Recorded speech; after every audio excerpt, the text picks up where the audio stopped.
uma criança perto de você? Pai, nós enviamos as crianças para elas receberem do Senhor a porção para esse dia, em nome de Jesus, amém. Amém?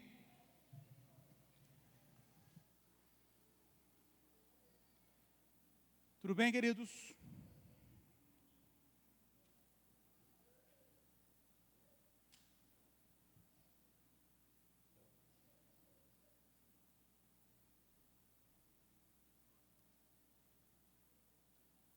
Os homens que estavam ontem no culto de homens, tá tudo bem? Tá tudo bem? Joia, deu tudo certo aí? Foi bom aí? Glória a Deus. Os entendidos entenderam. Se você quer entender, venha no próximo culto de homens. Queridos, sabe quando Deus faz assim com o pregador? Sua palavra está boa, mas deixa eu te dar a minha. É mais ou menos isso. Eu preguei no começo do mês sobre cosmovisão do reino e já estava com a segunda parte pronta, preparada, já estava no esquema já. Eu pedi, lembra que eu joguei um verde aqui? Funcionou, me chamou de novo para dar a segunda parte. Mas tudo pronto, na minha cabeça. Mas hoje à tarde o Senhor ministrou algo ao meu coração. Eu acabei de escrever essa mensagem, era 15 para 7 de hoje, 18h45 eu acabei de escrever a mensagem. No final da tarde Deus ministrou isso ao meu coração. E eu quero compartilhar com você o que Deus tem ministrado ao meu coração. Abre a sua Bíblia, por favor, no livro dos Reis de Israel, segundo livro dos Reis, capítulo 6.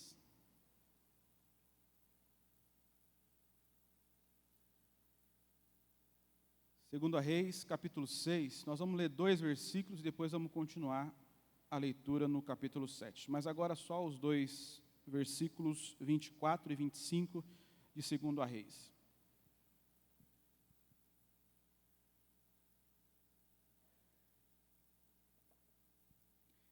Depois disto, Ben-Hadad, rei da Síria, convocou todo o seu exército para atacar e sitiar Samaria.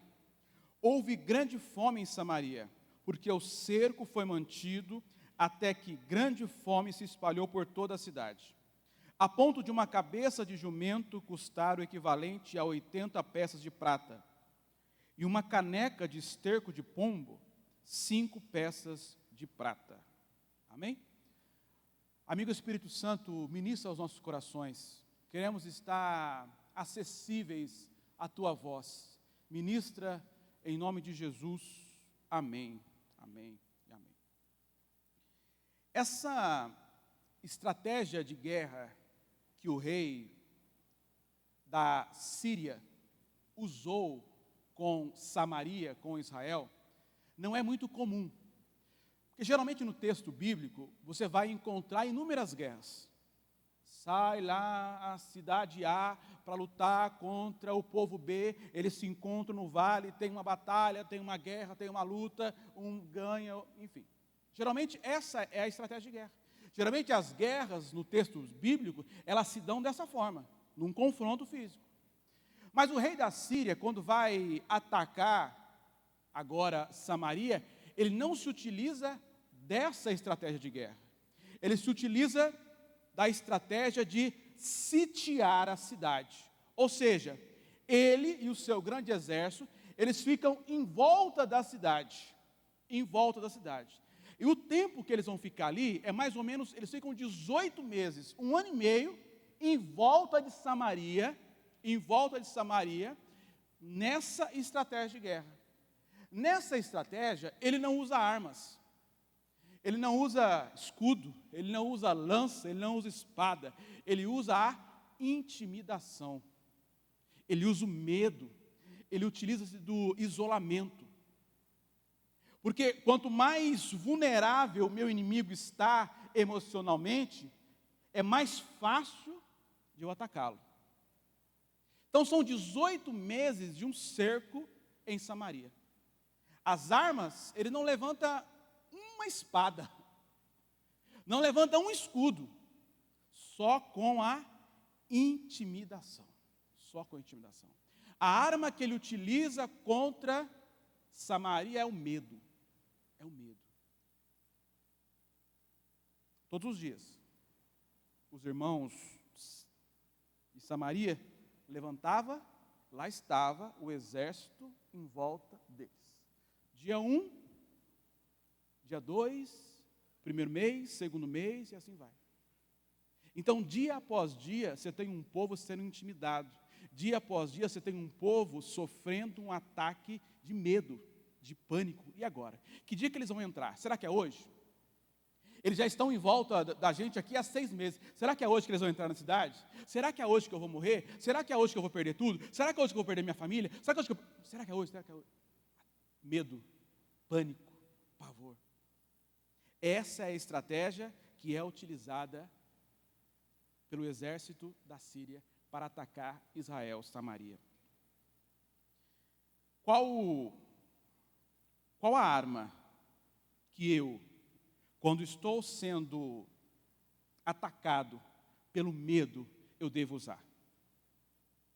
Qual a arma que eu devo usar quando o meu inimigo não me ataca frontalmente, mas ele me ataca com intimidação, ele me ataca com medo, ele me ataca com pavor?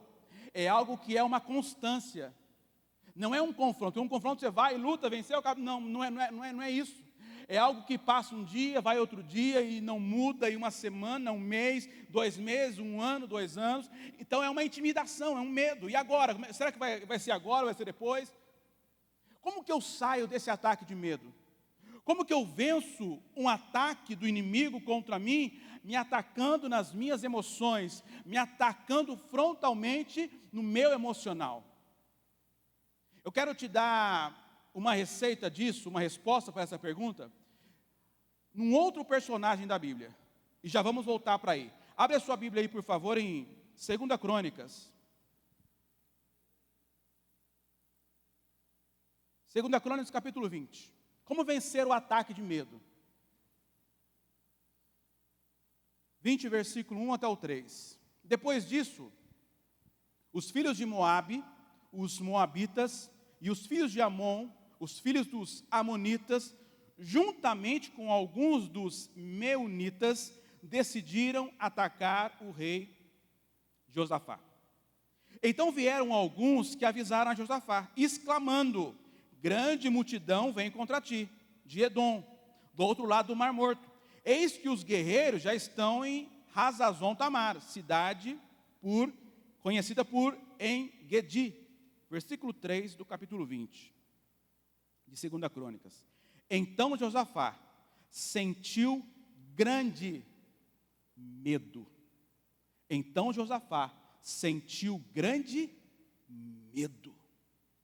Josafá está diretamente num confronto contra o medo. Ele sentiu grande medo. Primeira coisa que eu quero te dizer: sentir medo é inerente do ser humano. Você não é menos santo se você sentir medo. A questão é o que eu faço após sentir isso. A questão é o que eu faço após sentir o medo. O que Josafá faz após sentir o medo? Decidiu buscar o socorro do Senhor e convocou o jejum nacional em toda a terra. Eu vou buscar ao Senhor. O Senhor é o refúgio para o seu dia de medo. O Senhor é o refúgio para o seu dia de pavor. O Senhor é o refúgio para o dia que as suas emoções estão abaladas. O Senhor é o refúgio para os seus dias de medo. Ele decide buscar ao Senhor. E ele proclama um jejum. O nosso Josafá aqui proclamou um jejum, que começa quando? Amanhã, uma boa oportunidade. Buscar ao Senhor. Josafá, diante do medo, ele se propõe a buscar ao Senhor. Versículo 12, a segunda estratégia que ele vai usar. Ó nosso Deus, acaso não exercerás teu juízo sobre eles, posto que em nós não tem poder suficiente para enfrentar esse exército imenso que vem nos atacar? eis que não sabemos o que fazer. Eu não sei o que fazer. Eu não sei o que fazer. Se você não sabe o que fazer, tem um lugar para você ir. Se você não sabe o que fazer, tem um lugar para você correr. Tem um refúgio para você correr. Esse refúgio chama o Senhor, o seu Deus. Corre para Ele. Corre para Ele. Contudo, eu não sei o que fazer. Contudo, os nossos olhos estão postos em Ti. Diante do medo, há um lugar para você fixar os seus olhos. Diante das emoções abaladas, há um lugar para você olhar. Diante das suas emoções ali, o medo bater na porta, há um lugar para você olhar. E esse lugar é para o Senhor. É para o Senhor. Os meus olhos estão postos em Ti. Os meus olhos estão postos em Ti. O que fazer quando eu estou intimidado pelo medo? O que fazer quando a intimidação é nas minhas emoções? Buscar em Deus. O que fazer quando eu estou sendo intimidado, quando o ataque é com medo? Colocar os meus olhos no Senhor. Colocar os meus olhos no Senhor. Você verá que a cada momento que você olha mais para o Senhor, contempla o Senhor, o bicho-papão do medo, ele vai perdendo as suas forças. Porque você começa a contemplar um Deus que é todo-poderoso.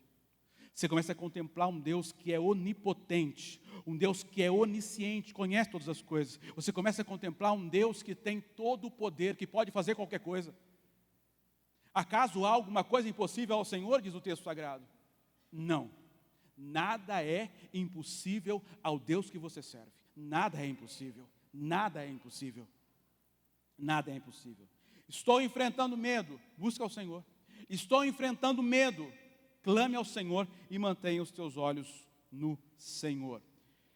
Versículo 25, lá de 2 Reis, capítulo 6, voltamos para lá. Houve grande fome na terra. O exército da Síria sitiou a cidade, ok? E veio a fome. Só que aqui nós temos um problema. Por quê?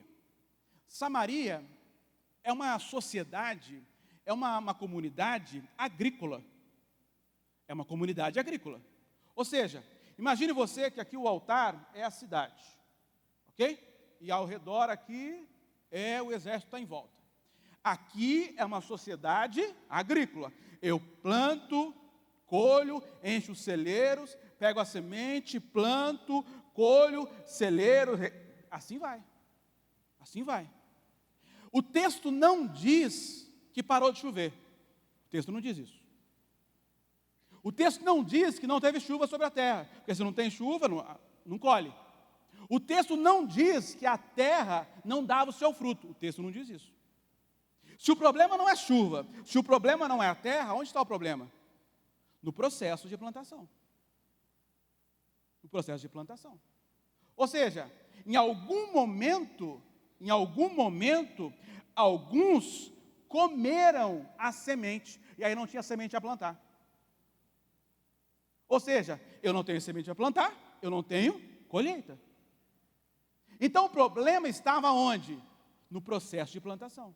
Porque se todos ali mantessem o processo, eu lanço a semente na terra, colho, parte da minha colheita é semente, eu lanço de novo, o exército assim podia ficar 100 anos em volta. Nunca iria faltar o alimento dentro da cidade. Porque estamos falando de uma sociedade agrícola. O problema não foi a chuva, o problema não foi a terra. Onde estava o problema? Na semente.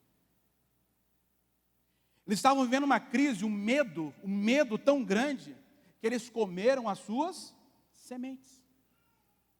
Comeram as suas sementes. Qual é a arma do inimigo?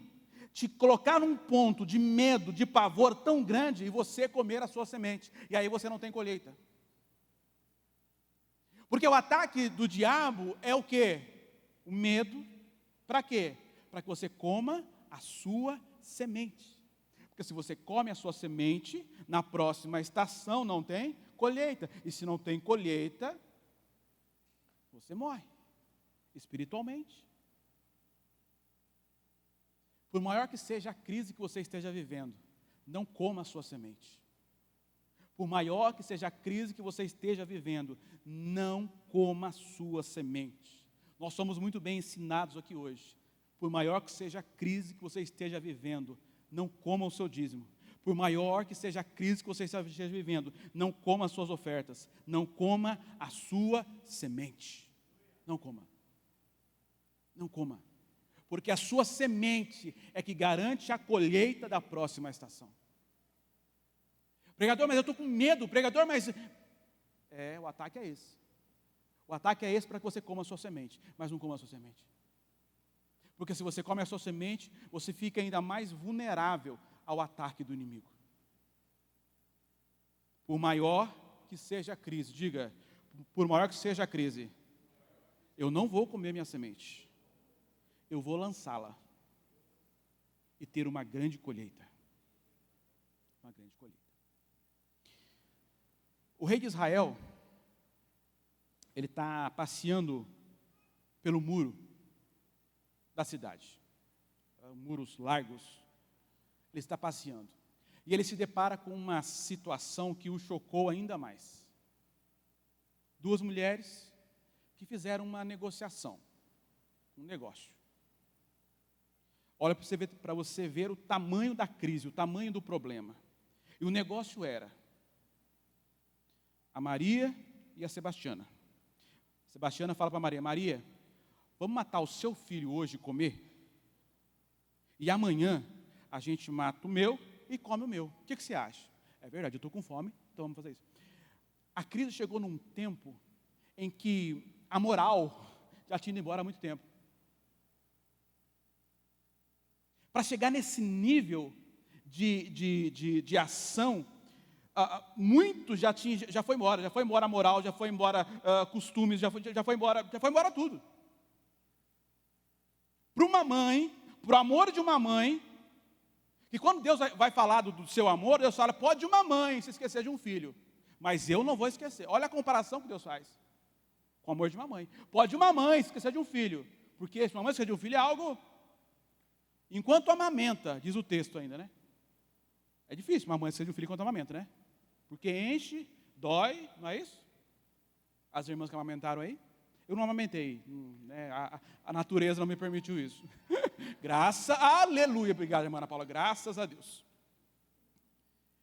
Deus, quando vai comparar o seu amor, ele se compara ao amor de uma mãe. E aí o texto vai dizer que duas mães combinaram entre si. Hoje a gente mata o seu, amanhã a gente mata o meu, faz um churrasquinho. Olha o nível do negócio.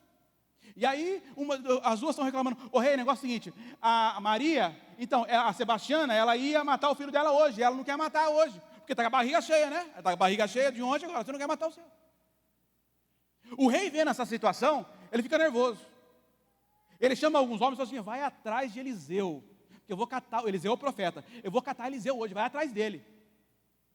Porque quando a gente está em um momento de crise, a gente quer achar um culpado. Eu quero achar, a culpa é minha e eu ponho quem eu quiser. Uai, não é esse negócio? Quer achar um culpado. E ele põe a culpa em quem? No coitado do Eliseu. Mas quem era o culpado? O próprio, que há muito tempo tinha se desviado do Senhor. Que há muito tempo tinha práticas que desagradavam ao Senhor.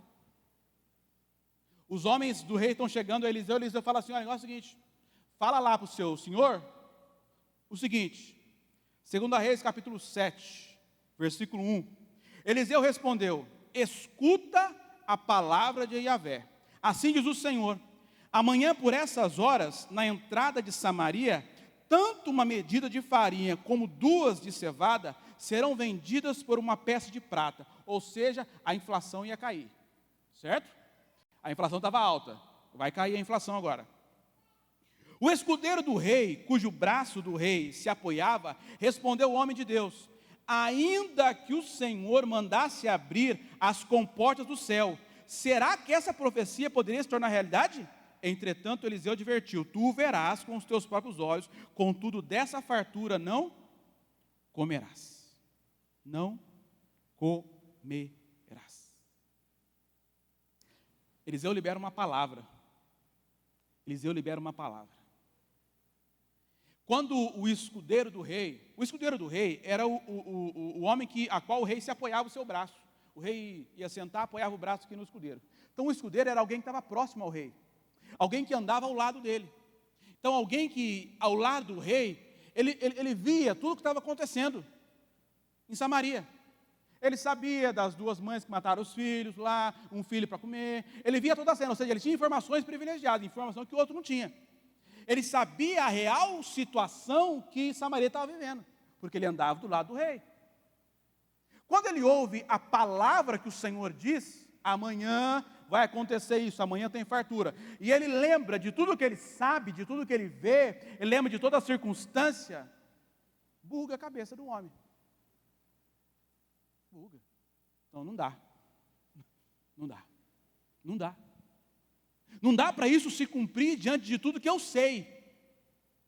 Não dá para isso se cumprir diante de tudo que eu já vi nesse 1 ano e meio. Não dá para isso se cumprir diante de toda a circunstância que eu estou vendo acontecer aqui. Não dá. Não dá. Porque se a palavra de Deus não confrontar a sua realidade, não é a palavra de Deus. Se a palavra de Deus não confrontar a sua circunstância, você ouviu outra coisa, não foi Deus. Porque sempre quando Deus fala, Ele confronta a sua circunstância. Porque se Deus for falar o que você está vivendo, para que Deus vai falar? Não tem razão de falar. Então quando Deus vai te dar uma palavra, Ele sempre vai confrontar a situação que você está vivendo. Tá, a circunstância está aqui, tem fome, tem miséria, pois é, amanhã tudo vai mudar, Senhor, mas não dá. O prazo é curto, o Senhor está falando de 24 horas, a desgraça é muito grande, fica tranquilo.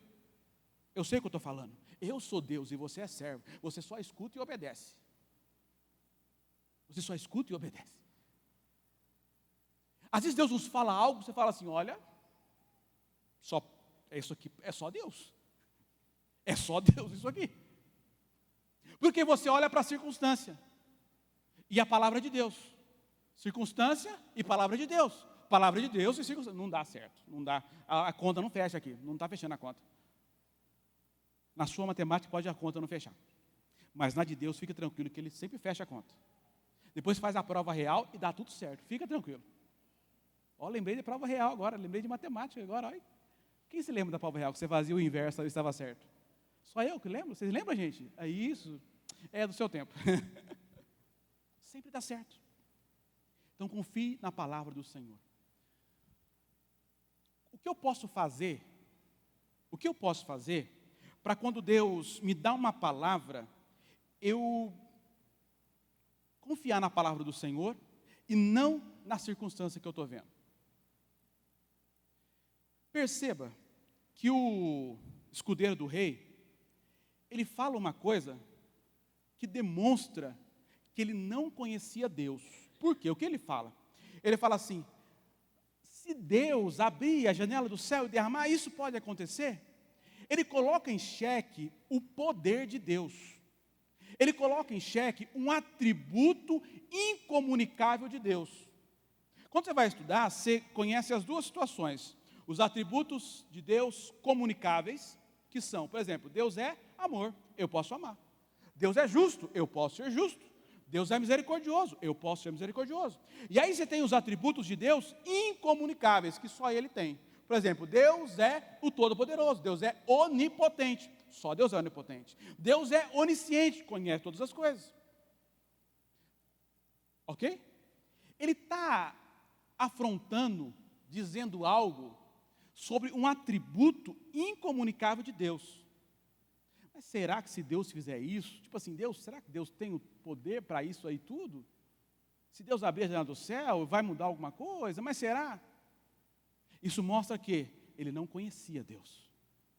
Ele não conhecia os atributos de Deus. O que eu posso fazer para quando Deus me dá uma palavra e for completamente contrária à minha situação? Corre para a sua Bíblia. Para quê? Para conhecer o seu Deus. Corre para conhecer os atributos do seu Deus. Você precisa saber que o seu Deus é o Deus Todo-Poderoso. Você precisa saber que só Ele é. Isso é um atributo incomunicável. Só Ele é o Deus Todo-Poderoso. E se o que Ele falou está contrário à sua situação, circunstância, Ele continua mantendo a palavra dEle. Porque Ele é o Deus Todo-Poderoso. Ele é o Deus Todo-Poderoso. Digo, meu Deus é o Deus Todo-Poderoso. Tem esse cenário de guerra em Samaria. Cenário de guerra. Vem Eliseu e dá essa palavra de vitória. Olha, Deus vai fazer. Vai ter fartura. Amanhã tudo vai mudar. O milagre vai acontecer e tal. Você vê essa sequência, o que você imagina que vem agora? Agora vai descer um anjo rasgando aqui, ó. Vai descer um anjo aqui agora com uma bandeja, e com provisão, e com ouro, agora mudou tudo. É isso que a gente espera. Me entra no texto bíblico, logo após tudo isso, o próximo versículo. Leia aí comigo aí, gente. A porta, versículo 3, capítulo 7. A porta da cidade estavam 4 leprosos. Deus, o que eu vou fazer com 4 leprosos diante de tudo que o Senhor falou que ia fazer? Não orna, não combina. Parece que não vai o negócio, né? O Senhor acabou de falar que vai fazer, depois, o Senhor tinha que mandar uns anjos de guerra, assim, fortão assim e tal, para vir resolver o negócio. 4 leprosos, o que ele vai fazer com isso? Logo em seguida, Deus falar tudo isso que ia fazer, me aparece no texto 4 leprosos. Deus usa alguns caminhos com a gente de vez em quando e fala, meu Deus do céu, o senhor tem certeza disso? Revisa, por favor, aí a sua agenda, dá uma revisada aí. Se é esse o caminho mesmo que o senhor vai usar. Se é com 4 leprosos, o senhor vai trabalhar. Não tem anjo aí para trabalhar, não, Jesus? Por favor, é isso mesmo que o senhor tem? Porque Deus utiliza caminhos que aos nossos olhos parecem impossível. Não sei se é só na minha vida que acontece, se é na sua, de vez em quando acontece essas coisas também. Deus, o senhor tem certeza? É isso mesmo? É isso, o senhor tem certeza disso? Há umas 3 semanas atrás, umas 3, 4 semanas atrás, eu tinha recebido uma proposta de trabalho para gerenciar uma equipe de vendas, tal, uma equipe já formada. E a pessoa me conhecia, falou, Felipe, vem cá, a gente conversa e tal, um fixo, mais uma comissão. Um negócio bom, viu? Muito bom. Eu fiquei bem contente com o negócio. A equipe já formada, a equipe já vendendo, já batendo meta. Os últimos 6 meses a equipe estava vendendo 7,5 milhões. Eu falei, Jesus vai entrar aqui. Jesus, amado, obrigado, Jesus. O Senhor é uma benção. Por isso que eu te amo, Jesus. Mas lá dentro tinha um negocinho assim que, olha, ora mais um pouco, sabe? Olha, não pode ser que não seja isso mesmo. Mas enfim. E aí, uns 2 domingos atrás, eu vim para o culto, no carro, assim, dirigindo, as crianças no carro, a Michele. E eu, Senhor, fala comigo hoje aí, uma coisinha assim sobre isso. Fala comigo aí de vez em quando, né? É bom de vez em quando, Senhor, usar uns profetinhos aí, né? Porque a profecia é para confirmar o que Deus já falou aqui. Fora isso, ore e peça para Deus confirmar contigo. Estou eu ali, bonitinho, tipo atrás do Bruno, assim. Chega a Jaque. Ela contou aquele dia que, né, que me entregou algo, né? Então, era isso. Acabou com a minha vida. Chega a Jaque. Chega a Jaque e fala assim, Felipe, Deus me mostrou algo. Eu digo, fala, minha filha, fala tudo, Deus falou. Entrega tudo, o rolo todo. Negócio seguinte, Deus me mostrou, Deus abrindo umas compostas para você, assim, assim, assim, mas de um outro lado o inimigo também estava te apresentando uma proposta, a proposta era assim, assim, assim. Eu parei a profeta. Olha, repete essa parte aqui do inimigo para ver se combina com o que com o que me apresentaram lá. Repete. Ela repetiu a segunda vez. Não, dá para repetir a terceira? Repete a terceira vez para mim, só para eu ter certeza que é isso mesmo. Aí esse dia eu contei com ela, falei, Jaque, você acabou com a minha vida, Jaque. Você acabou com a minha vida. Eu estava tão feliz, Jaque. Tem vezes que Deus nos leva a caminhos que parece doideira. E aí eu fui orar, né? Deus, o senhor tem certeza? A profeta não errou, eu não errei. Fala de novo, usa outra, Senhor. Jesus, usa a Nária para falar comigo. É isso aí mesmo, Jesus. Fala alguma coisa. Brincadeira, a Nária não ia contra Jesus. Ele nos leva por caminhos que parecem tão difíceis. Mas você precisa continuar confiando no que Ele te falou. Continue confiando. Parece que não vai. O que eu vou fazer com 4 leprosos? O que eu faço com isso? Diante de tudo que precisa mudar aqui. O que eu faço com isso? Continue esperando no Senhor. Amém? Amém para você, né? Amém, amém. Os 4 leprosos fazem uma reunião. Sabe reunião de trabalho, Bruno? Aquela reunião assim de analisar a situação, como é que está. Faz uma reuniãozinha. E agora? O que nós vamos fazer? Porque eles eram leprosos, eles ficavam à beira da porta da cidade. E aí, eles viviam da mendigância, porque eles eram leprosos, não podiam trabalhar. Então, o povo da cidade, que passava por eles lá e dava um mantimento, dava um pão, uma esmola, o povo da cidade. Só que o povo da cidade estava passando fome. Agora, você imagina os coitados dos leprosos, como é que estavam? Né? Eles fazem uma reunião. A pauta da reunião era, o que fazer? Essa era a pauta. A gente fica aqui e acaba de morrer. A gente entra na cidade e morre de fome na cidade. A gente vai no arraial do inimigo, lá, volta lá para o arraial do inimigo, lá, vai para lá, pede para eles deixar a gente viver. Olha, por misericórdia, a gente é leproso, deixa a gente viver, tal, tal. Eles podem deixar a gente viver, ou eles podem matar a gente. Eles fazem uma reuniãozinha. E aqui é algo importante que nós precisamos ter como lição. A ação divina não me exime de uma ação humana. Não exime. Existem coisas que eu preciso analisar, que eu preciso levantar, que eu preciso fazer. Deus vai agir, vai. Deus vai fazer, vai. Deus vai abrir a porta, vai. Mas tem áreas que é eu que preciso levantar as nádegas da cadeira e ir. A ação divina não exclui a ação humana. Não exclui. Versículos 5 e 6 do capítulo 7. Assim que a noite caiu, eles se dirigiram ao acampamento dos arameus, dos sírios. Quando chegaram às proximidades do acampamento, observaram que não havia ninguém ali, pois o Senhor tinha feito os arameus ouvirem o ruído de um grande exército, com cavalos e carros de guerra, de modo que comentaram uns com os outros: o rei de Israel deve ter contratado os reis dos hititas, dos egípcios, para marcharem contra nós. Eles se levantaram e foram. Uma ação humana provocou a ação de Deus. Eles se levantaram e não tem nada espiritual nisso. Eles se levantarem e começar a caminhar em direção ao acampamento dos sírios, não tem nada de espiritual nisso, nada. Mas a ação humana deles se levantarem e começarem a caminhar, provocou a ação de Deus. Provocou a ação de Deus. Existem coisas que Deus está esperando a minha ação e a sua ação, para Ele se levantar e fazer a parte dele. Existem áreas que Deus está esperando a minha ação.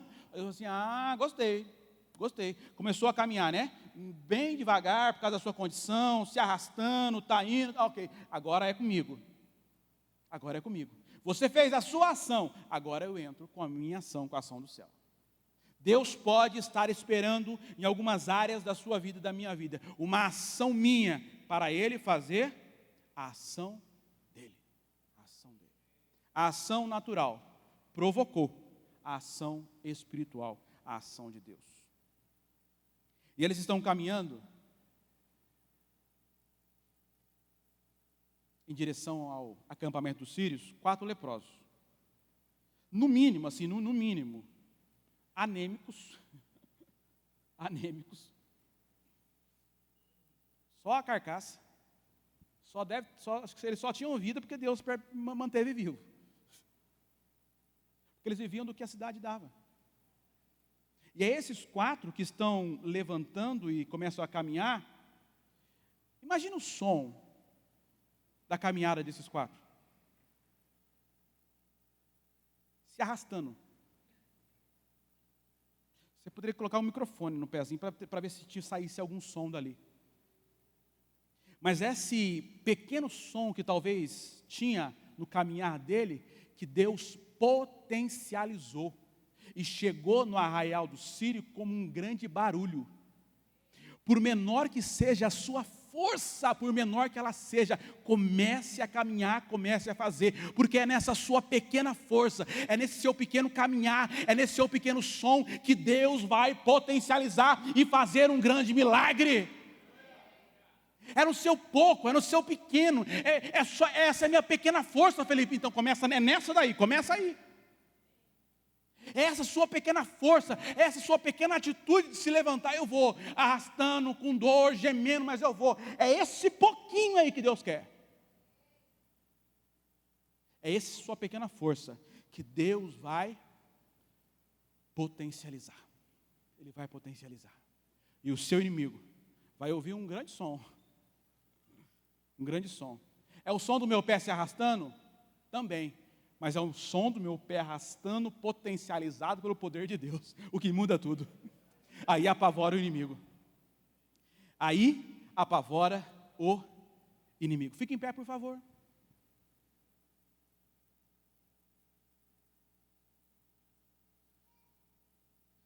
Versículo 8. Aqueles leprosos, portanto, chegaram às imediações do acampamento e entraram numa tenda. Depois de terem comido, guarda isso, comido e bebido, levaram de lá prata e ouro e vestes, que foram em seguida esconder. Retornaram mais tarde e entraram em outra barraca, e tiraram de lá os despojos, e igualmente os esconderam. Eu acho lindo a Bíblia, gente, eu amo a Bíblia, eu sou apaixonado pela Bíblia. Olha a sequência do texto, olha a sequência do texto. O texto diz assim, olha: comeram e beberam. Necessidade. Ok? Necessidade. Aí o texto vai continuar. Tiraram de lá prata, ouro e vestes. Abundância, riquezas. O que Deus está dizendo aqui, Deus não agiu somente na necessidade, mas foi mais do que a necessidade. Foi algo que sobejou. A ação que eles tiveram levou Deus a agir de uma forma a sobejar, não só a necessidade, mas sobejou com prata, ouro e riquezas. O que Deus está nos dizendo essa noite, a mim e a você, debaixo dessa palavra profética, eu quero te declarar: Deus não apenas vai suprir as suas necessidades, como vai te levar a um lugar de abundância, a um lugar de riquezas. Não apenas as suas necessidades, mas a um lugar de sobejar, mas a um lugar de prata, ouro e de riquezas. Não apenas sobejar, não apenas necessidade, mas vai sobejar, transbordar, vai transbordar. E aí eles estão diante de tudo isso. Diante de tudo isso, toda essa riqueza, eles falam assim: olha, o negócio é o seguinte, gente, a gente não pode ficar com isso só para a gente, né? Por mais que a gente queira, né, não vai ser legal, não vamos ser castigados por isso. Vamos lá na cidade, avisar lá o povo que tem riqueza aqui, que eles foram embora, todo o despojo deles estão aqui. Eles eram o quê? Diga leprosos. Eles eram o quê? Muito bem, eles eram leprosos.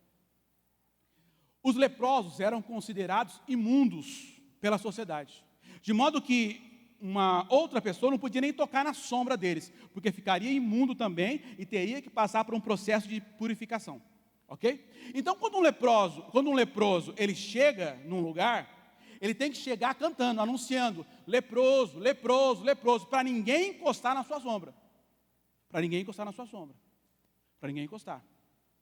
Olha o texto, diga: a Bíblia é linda, diga: a Bíblia é linda. Isso, olha o texto.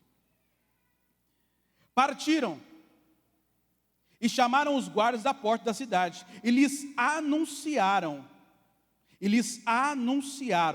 fomos ao acampamento dos arameus sírios, mas não vimos nem ouvimos voz de pessoa alguma, apenas encontramos os cavalos e os jumentos atados e as tendas. Versículo 9: hoje é um dia de boas novas e nós não podemos ficar calados. Se antes eles tinham que chegar com uma palavra de impuro, leproso, agora eles vão chegar na porta da cidade com uma nova fala, com boas novas. Não mais, impuro está chegando, o impuro, não. Eles vão chegar agora com umas boas novas, porque Ele tem boas novas para contar. Deus está trocando o cântico, Deus está trocando a palavra, porque antes eles chegavam anunciando a sua dor. Um leproso está chegando, agora eles vão chegar anunciando boas novas, não mais anunciando a sua dor, mas anunciando o milagre que Deus fez. Deus está mudando o nosso cântico, Deus está mudando o nosso cântico, Deus está mudando o nosso cântico. Não mais anunciar a sua dor, não mais declarar a sua dor, mas declarar o milagre que Ele já fez, mas declarar boas novas. Diga: Deus está mudando o meu cântico. Deus está mudando o meu cântico. Deus está mudando o seu cântico. Uma das coisas que Deus ministrava no meu coração, quando eu lia essa palavra, estudava e escrevia e preparava, é Purim. Purim, o que é Purim? Mudança de sorte. O que é Purim? Nós estamos às vésperas de Deus mudar a nossa sorte. Estamos às vésperas de Deus estabelecer um tempo de mudança de sorte, um tempo de alegria. Estamos às vésperas de Deus estabelecer um tempo de sorte, um tempo de abundância. Não só necessidade. Não só necessidade. Eles vão anunciar as boas novas aonde? Na porta. Aonde eles viviam mendigando. Agora eles não voltam lá mais para mendigar. Eles voltam agora naquela porta, a mesma porta, para anunciar. Olha, Deus fez por mim. Eu fui lá, comi, bebi, peguei ouro, prata por mim. Mas espera aí, tem para vocês também. Porque aquela porta que ele recebia, agora naquela mesma porta que ele vai dar. Naquela porta que ele recebia, agora é nessa mesma porta que ele fala assim: olha, tem para vocês também. Deus vai fazer por você e Deus vai fazer através de você. Deus vai fazer por você, em você e fará através de você. Na mesma porta, no mesmo lugar que um dia você recebeu, é nesse mesmo lugar que você vai dizer: hoje eu tenho para te dar.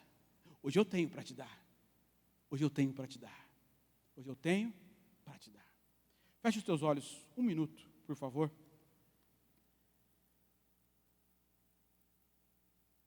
O Senhor hoje quer nos encher de esperança pelo que Ele está prestes a fazer. O tema dessa palavra é: no reino tem milagres. Tem milagres no reino. Tem milagres. No reino tem milagres. Tem milagre disponível a você no reino. É nesse lugar que nós estamos a entrar. É nesse lugar que o Senhor quer nos levar. A um lugar de viver milagres. Para nós e para abençoar outras vidas. Tem milagres para você. Mas tem milagres também para você compartilhar. Tem milagres para a sua casa, tem milagres para a sua família, mas tem milagres também para você abençoar outras casas, para você abençoar outras famílias. Tem milagre para as suas finanças, mas tem milagre também para você abençoar a finança de outros. Tem milagre para o seu casamento, mas tem milagre também para você abençoar o casamento dos outros.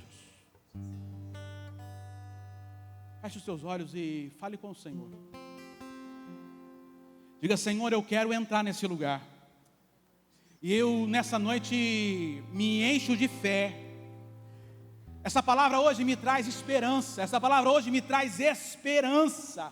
Essa palavra hoje me traz esperança para eu viver um tempo de milagres. Para eu viver um tempo de transbordar. Um tempo de transbordar.